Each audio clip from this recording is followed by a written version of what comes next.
Julien Luguet, on vient de vous entendre là dans un débat sur l'eau. Vous êtes bien expert de la question parce que batelier sur le marais Poitevin, à la tête un petit peu du mouvement contre les bassines non merci.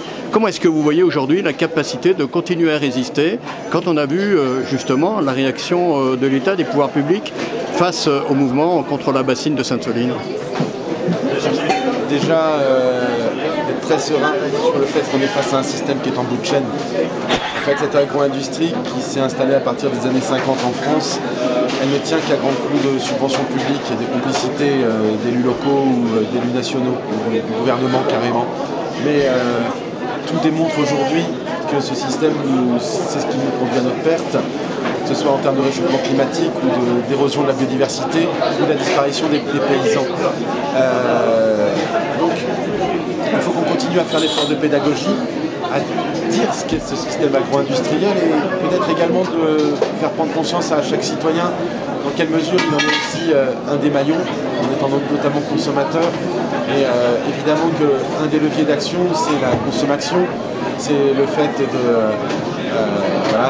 se rendre compte que quand on achète, c'est un acte significatif qui peut faire de vous un contributeur de ce grand système que vous combattez par ailleurs. En le disant, je me le dis aussi, on vit avec tout un tas d'incohérences, mais il faut viser à les gommer. Mais ça ne suffira pas. C'est pas de la somme de petits gestes individuels, c'est pas en prenant la douche à deux qu'on va sauver l'eau. C'est bien en s'attaquant aux racines du problème.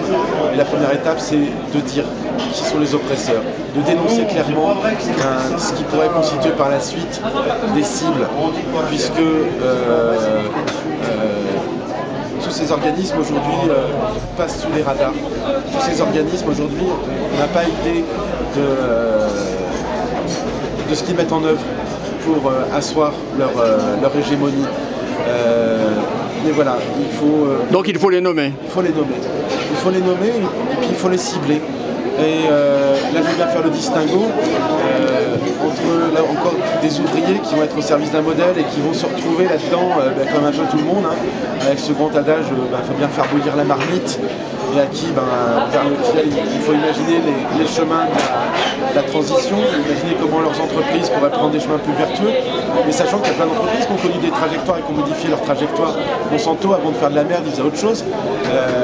Il y a plein de groupes qui ont connu des transitions. Maintenant, il faut que les seuls groupes qui survivent sont les groupes qui font la transition énergétique et la transition écologique. Et par contre, les grands décideurs et les grands bénéficiaires, les patrons, les capots, il faut les viser clairement. Il faut dire qui ils sont et ce qu'ils font. Vous avez entendu dans ce débat ce qui se passait du côté des retenues collinaires, entre autres en Haute-Savoie. Vous trouvez justement un rapprochement entre ce combat contre les méga-bassines et contre ce qui se passe en Haute-Savoie? Eh bien, il est évident. C'est la même logique d'accaparement au profit de quelques-uns et au profit d'une industrie qui sont à l'œuvre. Chez nous, c'est au profit de l'agro-industrie et du maïs en particulier.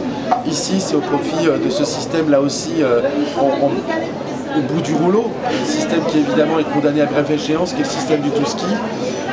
Et on va retrouver les mêmes compromissions des élus locaux, les mêmes complicités, les mêmes conflits d'intérêts, etc. Je vais quand même récuser le terme de retenue collinaire, parce que ce n'est pas de l'eau qui est retenue, ce n'est pas de l'eau de gravité qui est stockée en route, c'est de l'eau qui est pompée, soit dans les rivières proches, soit dans les sources proches.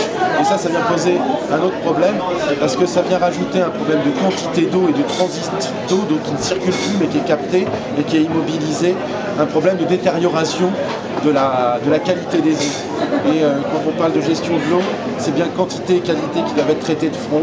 On ne peut pas trouver une solution technique qui règle le problème de la quantité si il pose un problème de qualité derrière. Et par exemple, quand on stocke de l'eau et qu'il fait plus de 25 degrés, on a des eaux qui vont pouvoir générer des formes de vie qui peuvent être mortelles, telles que les cyanobactéries. C'est des non-solutions, c'est ce que des scientifiques, notamment autour du GIEC, vont qualifier de maladaptation. Et là où la maladaptation est hyper dangereuse, c'est qu'en fait, elle enferme pour des décennies des systèmes qui auraient urgence à réformer immédiatement. Ultime question, quand on vous traite d'éco-terroriste, comme l'a fait le ministre de l'Intérieur, qu'est-ce que vous réagissez? Comment réagissez-vous? Déjà, ma première réaction, et depuis Sainte-Soline, elle est très claire. C'est pas moi qui me suis vanté dans les médias d'avoir envoyé 5000 bombes sur le peuple. Donc qui sème la terreur et qui utilise les armes, c'est Darmanin, c'est Macron. Donc remettons la violence à sa place. La violence est le résultat et est le fruit de décisions prises par notre gouvernement. Et ensuite, j'ai quand même un profond mépris pour Gérald Darmanin, qui ne connaît rien à l'écologie. Donc là, il a inventé un mot valise auquel je renvoie la notion d'écotourisme. Je suis un grand écotouriste. Aujourd'hui, je me balade en France, à travers l'Europe, pour sceller les alliances, sceller les unions.